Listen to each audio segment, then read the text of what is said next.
Hello दोस्तों, नमस्कार। हम गीत गाओ जाती नाच गीत आप लोग पूरा सपोर्ट करब। अरे करिया से भइल बा बियाहवा चलेला लुंगी झारी ए सखी। करिया से भइल बा बियाहवा चलेला लुंगी झारी ए सखी। चलेला लुंगी झारी ए सखी। चलेला लुंगी झारी ए सखी। अरे सोने की थाली में जमुना बनौली, सोने की थाली जमुना बनौली। अरे जमुना नचवेला करियावा चलेला लुंगी झारी ए सखी। जमुना नचवेला करियावा चलेला लुंगी झारी ए सखी। करियावा अरे करिया से भइल बा बियाहवा चलेला लुंगी झारी ए सखी।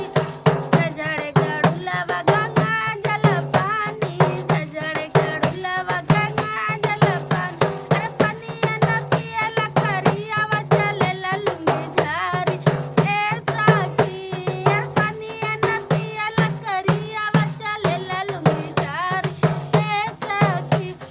करिया से भइल बा बियाहवा चलेला लुंगी झारी ए सखी। करियावा चलेला लुंगी झारी ए सखी। करियावा चलेला लुंगी झारी ए सखी।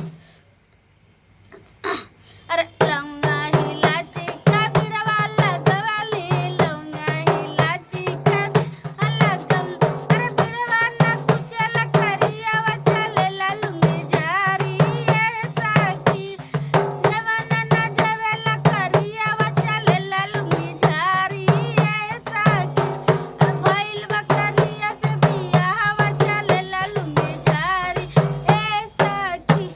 अरे फूला हजारी कैसे जा लगायो, फूला हजारी कैसे जा लगायो। अरे सजिया न सोवेला करियावा चलेला लुंगी झारी ए सखी। सजिया न सोवेला करियावा चलेला लुंगी झारी ए सखी। करियावा से भइल बा बियाहवा चलेला लुंगी झारी ए सखी। चलेला लुंगी झारी ए सखी। चलेला लुंगी झारी ए सखी। करियावा से भइल बा बियाहवा चलेला लुंगी झारी ए सखी। तो दोस्तों, हमार गीत आप लोग पूरा सुनब, हमें भी सपोर्ट करब, लाइक करब, सब्सक्राइब करब, कमेंट करब। थोड़ा सा, बस थोड़ा सा प्यार आप लोग हमको भी दें और हमें भी सपोर्ट करब दोस्तों।